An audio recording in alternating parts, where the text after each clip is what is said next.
Hello बच्चों। Last part में हम लोग कूलम्स लॉ के बारे में बात कर रहे थे। इस पार्ट में हम कुछ सवाल करेंगे कूलम्स लॉ पे और कुछ और कॉन्सेप्ट्स के बारे में बात करेंगे। चलिए देखते हैं।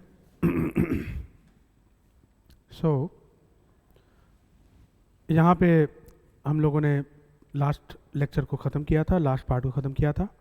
मैं आपको बता रहा था कि जो रिलेटिव परमिटिविटी होती है वो मीडियम की परमिटिविटी डिवाइड बाई वैक्यूम के परमिटिविटी के बराबर होती है।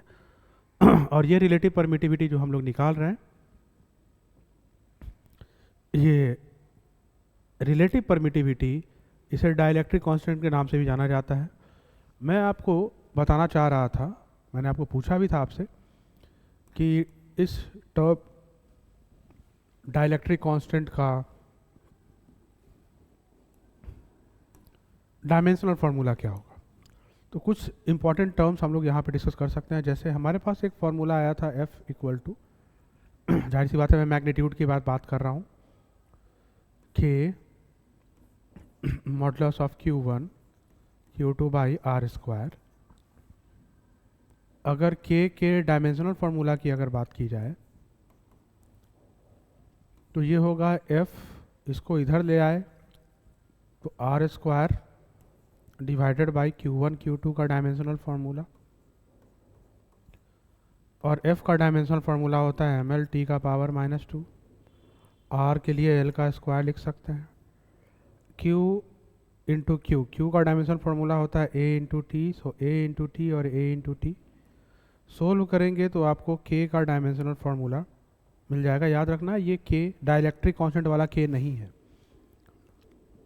तो K का डायमेंशनल फार्मूला मिल जाएगा। क्या आपको मिलेगा, सोल्व करके लिखेंगे आप इसको, m l to the power 3 t to the power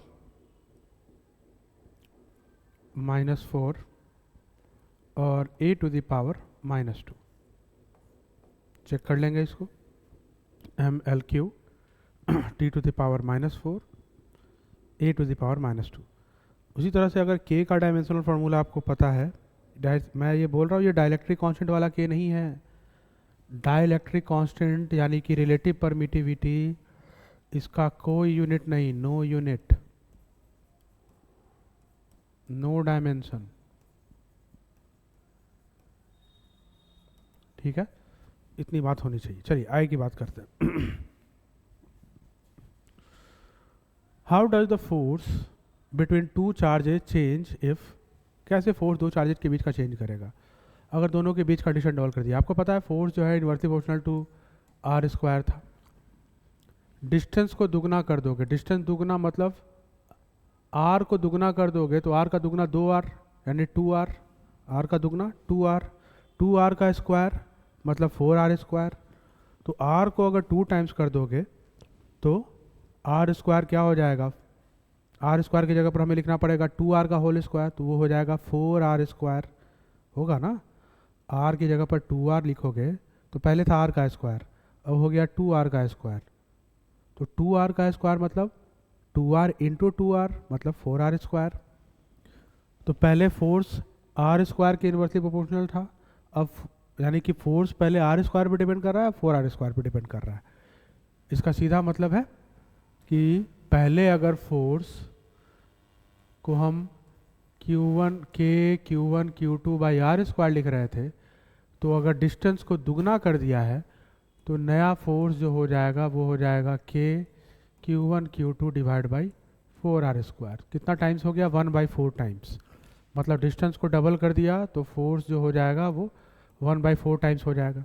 distance को आधा कर दिया मतलब पहले r था, अब आधा कर दिया मतलब r की जगह पर r/2, तो आर स्क्वायर की जगह पर क्या हो जाएगा, r/4 का होल स्क्वायर नहीं हो जाएगा। डिस्टेंस को आधा कर देंगे तो ये हो जाएगा force equals to Q1 Q2 divide by r square divided by 4, 4 तो चला जाएगा न्यूमरेटर में, तो यहाँ पे फोर्स हो जाएगा 4 times F। Dielectric constant medium का बढ़ा दिया जाए, डाइलेक्ट्रिक कांस्टेंट को बढ़ा दिया जाए। आपको पता है कि फोर्स जो होगा मीडियम में वो वैक्यूम के फोर्स, वैक्यूम में जो फोर्स है वो मतलब ये वैक्यूम में जो फोर्स है वो डिवाइडेड बाई होता है डाइलेक्ट्रिक कांस्टेंट, कैपिटल के लिखो या फिर एप्सिलॉन आर लिखो। तो अगर डाइलेक्ट्रिक कांस्टेंट को बढ़ा दोगे तो फोर्स का वैल्यू घट जाएगा। Charges are immerse in water, water में इमर्ज कर दिया जाए, वाटर में इमर्ज कर दिया, वाटर का कैपिटल के क्या है 81, मतलब वाटर के केस में जो फोर्स होगा वो वैक्यूम के फोर्स के कंपैरिजन में 1/81 टाइम्स होगा। ठीक है। फिर है the force between two charges placed in air at A distance r apart is f, what must be the distance between the two charges so that the force becomes 3f। अगर मैं force को 3 times f करना चाहता हूँ तो distance कितना रखना पड़ेगा? तो पहले फोर्स था क्या f, मान लो कि पहले फोर्स था f, formula k q1 q2 by r square, modulus ले लो। अब मैं चाहता हूँ फोर्स 3f, तो 3f के लिए 3f के चार्ज तो बदल नहीं रहा है q1 q2, डिस्टेंस पता नहीं, पहले वाला बाद नया वाला डिस्टेंस पता नहीं क्या है, इसको मैं r1 ले लेता हूँ, r1 का स्क्वायर। एक काम करते हैं, दोनों का रेशियो ले लो या फिर f की जगह पर यहाँ पे इसको पुट कर दो, तो क्या लिख सकते हैं 3 into k into modulus of q1 q2 by r square equals to k into q1 into q2 divide by r1 का होल स्क्वायर। ये q1 और q2 ख़त्म, k और k ख़त्म, यहाँ से आ गया 3/r square equal to 1/r1 का स्क्वायर।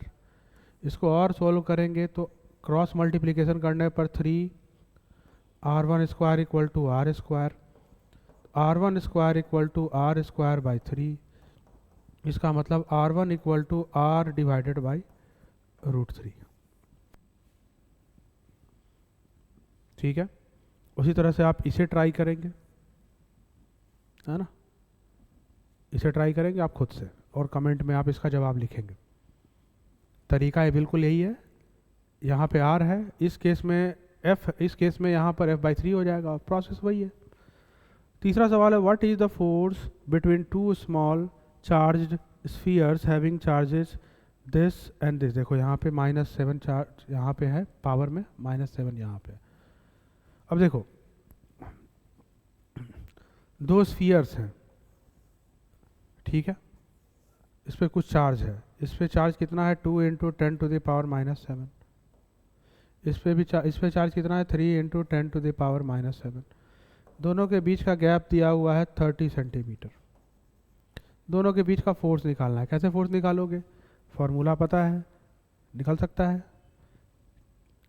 क्या करेंगे, मुझे करने दो इसको, इसको करेंगे k, f equal to k का वैल्यू क्या होता है 9 into 10 to the power 9 into charges कितने हैं ये इंटू, दोनों पॉजिटिव है, मॉडुलस भी लोगे तब भी पॉजिटिव, दोनों को डायरेक्ट मल्टीप्लाई करो, 2 into 3 6, 10 to the power -7, 10 to the power -7, 10 to the power -14 divide by. अब देखो सबसे बड़ी गलती लोग क्या करते हैं, 30 सेंटीमीटर को मीटर में नहीं बदलते हैं लोग, सारे के सारे चीज़ें मीटर में बदलनी पड़ेंगी। 30 सेंटीमीटर को मीटर में बदलोगे तो 30 इंटू 10 टू द पावर -2, और चूंकि स्क्वायर है तो इसको स्क्वायर करेंगे। इसको सोल्व करो और आंसर कमेंट में लिखो, ठीक है। चलो नेक्स्ट, यहाँ पे तो मैंने बना ही रखा है इस चीज़ को, है ना, लेकिन आप लोग को बिना देखे हुए बनाना है, ऐसा नहीं कि आंसर देख लिया और छाप लिया। अब देखो एक सवाल पूछा जाता है कई बार कि 1 कूलम को डिफाइन कैसे करोगे, 1 कूलम का डिफिनीशन क्या है। देखो 1 coulomb is that charge when placed in air or vacuum at a distance of 1 meter from an equal and similar charge experiences a force of 9। देखो कैसे है, अगर फोर्स मुझे निकालना है और दो चार्जेज हैं, एक चार्ज 1 कूलम है और दूसरा चार्ज है 1 कूलम, दोनों के बीच मुझे फोर्स निकालना है, ठीक है। अगर मैं डिस्टेंस को भी 1 मीटर ले लूँ तो सभी स्टैंडर्ड यूनिट में है, सारे वैल्यू को यहाँ पुट करो, पुट करते ही तुम्हें फोर्स इतना आएगा। मतलब कह सकते हैं कि 1 कूलम वो चार्ज है जो एक दूसरे सिमिलर 1 कूलम चार्ज पर, जो कि 1 मीटर दूरी पर रखा हुआ है, इतना फोर्स लगाएगा। ये 1 कूलम का डिफिनीशन। अगर 1 कूलम का डिफिनीशन पूछा जाएगा तो ये बोलेंगे कि 1 कूलम वो चार्ज है जो अपने से सिमिलर चार्ज पर, जो कि 1 मीटर की दूरी पर रखा हुआ है, इतना फोर्स लगाएगा। ठीक है, नेक्स्ट देखिए, ये भी काफ़ी अच्छा सवाल है। Identify the given ratio k e square divide by G m e m p as dimensional less quantity or not. From the table of the physical constants determine the value of this ratio, also mention the significant of the ratio. अब देखो क्या है, ये है क्या, पता है ये क्या है, मैं बता देता हूँ आपको। ये है मास ऑफ इलेक्ट्रॉन। इसको मैं मास ऑफ इलेक्ट्रॉन बोल दूं, इसे मैं मास ऑफ प्रोटॉन बोल दूं। ई जो है वो चार्ज है। तो दो अगर चार्जेज हैं, मान लो कि एक इलेक्ट्रॉन है और एक प्रोटॉन है, एक दूसरे को तो अट्रैक्ट कर रहे होंगे ये दोनों। अगर ये दोनों एक दूसरे को अट्रैक्ट कर रहे हैं तो दोनों एक दूसरे पर दो तरह के फोर्स लगाएंगे, एक तो इलेक्ट्रिक फोर्स, दूसरा ग्रेविटेशनल फोर्स। इलेक्ट्रिक फोर्स का जो मैग्नीट्यूड होगा वो k e square divide by r square, जहाँ पे आर मान लो डिस्टेंस है, और जो ग्रेविटेशनल फोर्स होगा, ये तो इलेक्ट्रिक फोर्स हो गया ना, मैग्नीट्यूड की मैं बात कर रहा हूँ, जाहिर सी बात है। और अगर मैं ग्रेविटेशनल फोर्स की बात करूँ तो G into mass of proton into mass of electron divided by r square. अब देखो ये इसी का रेशियो है, F electric divided by F gravitational अगर करोगे तो आर स्क्वायर तो कट जाएगा, बचेगा k e square divide by capital G mass of electron into mass of proton. ये वही चीज़ है, ठीक है। तो अगर आप इसका रेशियो लेने जाओ तो आपको तो समझ में आ गया होगा कि ये असल में फोर्सेज का रेशियो है। और अगर फोर्सेज का रेशियो है मतलब फोर्स का यूनिट कैंसिल, मतलब इसका कोई डायमेंशन नहीं है। ये बहुत इंपॉर्टेंट, बहुत ही अच्छा सवाल है ये, कि क्या इसका कोई डायमेंशन है। जवाब है नहीं, क्योंकि असल में ये दो फोर्सेज का रेशियो है। समझ में आई बात, ठीक है। अच्छा, सिग्निफिकेशन, और यहाँ पे ज़्यादा बेहतर होता कि लिखता सिग्निफिकेंट, ठीक है, सिग्निफिकेंस लिखता तो ज़्यादा बेहतर होता।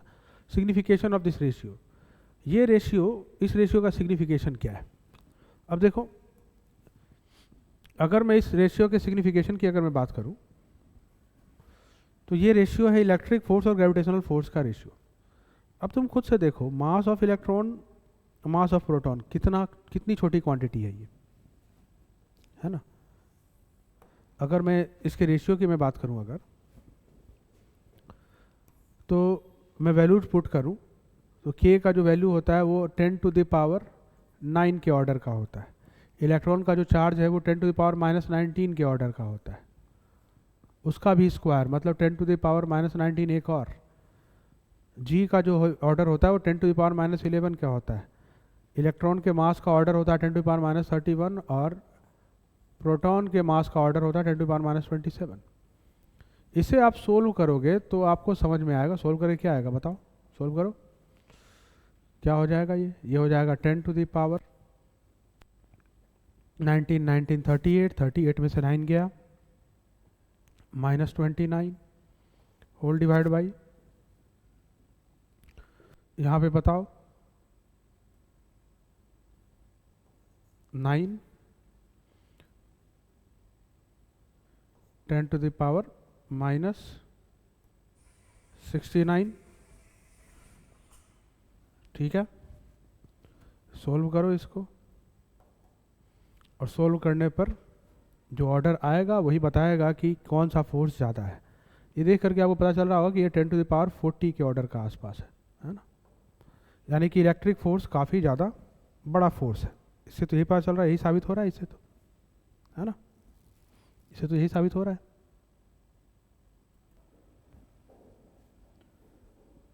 ठीक है, तो ये रेशियो है। तो एक इलेक्ट्रॉन और एक प्रोटॉन के बीच लगने वाले इलेक्ट्रिक फोर्स और ग्रेविटेशनल फोर्स के कंपैरिजन का। तो कंपेयर करने पर हम लोगों ने क्या पाया, हम लोगों ने पाया कि जो इलेक्ट्रिक फोर्स है हमारा, जो इलेक्ट्रिक फोर्स है वो 10⁻40 टाइम्स ज़्यादा है ग्रेविटेशनल फोर्स। ठीक है, आगे की बात करते हैं। अब देखो, कभी कभी ये पूछा जाता है कि कि कूलम्स लॉ वेक्टर फॉर्म में कैसे लिखेंगे। मैंने तुम्हें पहले ही बताया था कि कूलम्स लॉ जो होता है वो यहाँ पे हम लोग जो देख रहे हैं कूलम्स लॉ, ये कूलम्स लॉ पहले मैंने जो आपको बताया वो था मैग्नीट्यूड। अब हम लोग जो लिखने जा रहे हैं वो उसको वेक्टर फॉर्म में लिखने जा रहे हैं, मतलब मैग्नीट्यूड और डायरेक्शन के साथ। कैसे लिखेंगे, देखो यहाँ पे अगर ये चार्ज Q1 है और ये Q2 है, और मैं चाहता हूँ कि Q1 या फिर चलो Q2 पर Q1 की वजह से लगने वाले फोर्स को लिखना चाहता हूँ, तो मैं इसे लिख रहा हूँ F21। इसका सीधा मतलब होता है Q2 पर लगने वाला फोर्स Q1 की वजह से। अब Q2 मान लो कि ये दोनों पॉजिटिव चार्जेज हैं, तो ये इसको रिपेल करेगा, तो फोर्स का डायरेक्शन होना चाहिए ये, है ना, ये इसको रिपेल करेगा तो फोर्स का डायरेक्शन होना चाहिए। इस डायरेक्शन में जो यूनिट वेक्टर होता है, मतलब ऐसा वेक्टर जो डायरेक्शन बताए, जिसका मैग्नीट्यूड 1 हो और डायरेक्शन बताए, इसके लिए हम लोग ये सिंबल यूज कर रहे हैं। ये एक यूनिट वेक्टर है जिसका डायरेक्शन Q1 से Q2 की तरफ है और इसका मैग्नीट्यूड है 1। कैसे निकालते हैं इस वेक्टर को, 1 से 2 को मिलाने वाला लाइन डिवाइडेड बाई 1 से 2 को मिलाने वाला वेक्टर डिवाइडेड बाई उस वेक्टर की लंबाई। यूनिट वेक्टर के बारे में तो पता ही होगा पहले से आपको। तो अगर मैं इस चीज़ को यहाँ पुट कर दूँ, ये फॉर्मूला है यूनिट वेक्टर का, तो आ जाएगा 2 पर 1 की वजह से लगने वाले फोर्स का वेक्टर फॉर्म। ये फॉर्मूला बहुत इंपॉर्टेंट है, ये आपको 2 पर 1 की वजह से लगने वाले फोर्स को बताएगा मैग्नीट्यूड और डायरेक्शन दोनों के साथ। इसे बोलते हैं वेक्टर फॉर्म, एग्जाम में अगर लिखने के लिए आता है। अच्छा सोचो, अगर F12 लिखूं तो इसका मतलब क्या है, 1 पर 2 की वजह से लगने वाला फोर्स, इसको क्या लिखेंगे 1/4πε0। जाहिर सी बात है ये वैक्यूम के लिए लिख रहे हैं और एयर मीडियम के लिए लिख रहे हैं, डिवाइड बाई R3, और यहाँ क्या हो जाएगा R21। समझ में आ रही बात, कोई दिक्कत यहाँ पे, क्लियर, गुड।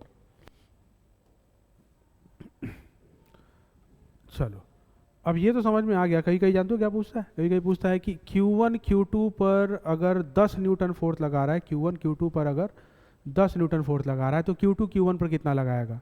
तो लोग कंफ्यूज हो जाते हैं कि भाई अलग तो फोर्स लगाना चाहेगा, लेकिन न्यूटन के थर्ड लॉ से पता है कि ये इस पर जितना फोर्स लगाएगा ये उस पर उतना ही फोर्स लगाएगा। न्यूटन के थर्ड लॉ से पता ही है आपको, समझ में आ रही बात। इसका मतलब है कि 1 पर 2 की वजह से लगने वाला फोर्स और 2 पर 1 की वजह से लगने वाले फोर्स का मैग्नीट्यूड सेम, डायरेक्शन अपोजिट। ये इसको इधर धक्का लगाएगा तो ये इसको इधर धक्का लगाएगा अगर रिपल्सन हो रहा है तो। अगर अट्रैक्शन हो रहा है तो ये अगर इधर की तरफ आकर्षित हो रहा है, अट्रैक्ट हो रहा है, तो ये इधर की तरफ अट्रैक्ट होगा। Direction opposite, magnitude same, Newton के थर्ड लॉ से। ठीक है, याद रखना इस फॉर्मूले में Q1 और Q2 जो है वो विथ साइन है, साइन के साथ लेना है आपको। ठीक है, चलिए नेक्स्ट। फोर्स बिटवीन, अभी तक हम लोग जो देख रहे थे वो देख रहे थे दो चार्ज के बीच लगने वाला फोर्स, मतलब एक चार्ज था उस पर दूसरा चार्ज फोर्स लगा रहा था। अगर एक ही चार्ज है और बहुत सारे चार्ज अलग अलग हैं, वो सब मिलकर इस पर कितना फोर्स लगाएंगे, ये कैसे पता लगेगा। इसके लिए हम लोग ये कॉन्सेप्ट यूज करने वाले हैं, इसे बोलते हैं प्रिंसिपल ऑफ सुपरपोजिशन। मतलब एक चार्ज पर बहुत सारे चार्ज की वजह से लगने वाला फोर्स कैसे निकालेंगे। एक चार्ज पर बहुत सारे चार्जेस की वजह से लगने वाला फोर्स आसानी से निकाला जा सकता है। आपको करना क्या है, हर चार्ज की वजह से, अगर Q1 की वजह से Q4 पर कितना लगा इतना, Q2 की वजह से Q4 पर कितना लगा इतना, Q3 की वजह से Q4 पर कितना लगा इतना। मैं ये मान के चल रहा हूँ कि ये सभी पॉजिटिव है। अगर ये पॉजिटिव और ये निगेटिव होता तो ये फोर्स जो इधर दिखाया जा रहा है ना, अगर ये निगेटिव होता ना तो ये फोर्स जो इसकी वजह से इस पर लग रहा था, या ऐसे मान लो, इसको मैं थोड़ा और समझा देता हूँ। मान लो कि यही चार्ज नेगेटिव होता तो ये फोर्स जो इधर दिखाया हूँ इसको मुझे इधर दिखाना पड़ता, F41 इधर दिखाना पड़ता। कब, जब ये नेगेटिव होता तो। समझ में आ रही बात। चलो, तो सभी फोर्सेस को मैं अगर जोड़ दूँ तो इस पर लगने वाला टोटल फोर्स मिल जाएगा। यही है सुपरपोजिशन प्रिंसिपल और प्रिंसिपल ऑफ सुपरपोजिशन। ठीक है। अगर बहुत सारे चार्जेज होंगे तब भी वही काम करना पड़ेगा। जैसे मान लो मुझे इस पे फोर्स निकालना है, तो इसकी वजह से इस पे किधर फोर्स लगेगा, इसकी वजह से इस पर कितना फोर्स लगेगा, इसकी वजह से इस पर कितना फोर्स लगेगा, इसकी वजह से इस पर कितना फोर्स लगेगा, सभी जोड़ोगे तब जा करके फाइनल फोर्स आएगा। मतलब किसी एक चार्ज पर बाकी सारे चार्जेज मिल करके कितना फोर्स लगा रहे हैं, सभी को जोड़ने पर टोटल फोर्स कितना है। ठीक है। अब देखो इस पर एक क्वेश्चन जरूर होगा यहाँ पे, उसको देखेंगे। हाँ, स्टेटमेंट अगर लिखने के लिए आएगा, एग्जाम में लिखने के लिए स्टेटमेंट पूछा जाता है कि भाई स्टेटमेंट क्या है प्रिंसिपल ऑफ सुपरपोजिशन का, क्या स्टेटमेंट लिखोगे बताओ। Total force on any charge due to a number of charges is the vector sum of all the forces due to other charges. मतलब एक चार्ज पर बहुत सारे चार्जेज की वजह से लगने वाला फोर्स इंडिविजुअल चार्जेज की वजह से लगने वाले फोर्स के सम के बराबर होता है। एक चार्ज पर बहुत सारे चार्जेज की वजह से लगने वाला फोर्स इंडिविजुअल मतलब प्रत्येक चार्ज की वजह से लगने वाले फोर्स के सम के बराबर होता है। समझ में आई बात? क्लियर है? जैसे अगर मुझे Q1 पे फोर्स निकालना है इन दोनों की वजह से, तो ये निगेटिव वाला इस पे अट्रैक्ट वाला फोर्स लगा रहा है, पॉजिटिव वाला इस पे रिपल वाला फोर्स लगा। इन दोनों को जोड़ दोगे तो ये दोनों मिल के इस पे कितना फोर्स लगा रहा है, ये दोनों मिल करके वो निकल जाएगा। समझ में आई बात? बढ़िया। चलिए इस पे अब ये सवाल हम लोग कर सकते हैं। मैं इसका फिगर बना दे रहा हूँ, उसको ट्राई करेंगे, इसको मैं अगले पार्ट में डिस्कस करूँगा। ये एक ट्रायंगल है, एक चार्ज यहाँ पे है Q1 इक्वल टू Q, यहाँ पर भी Q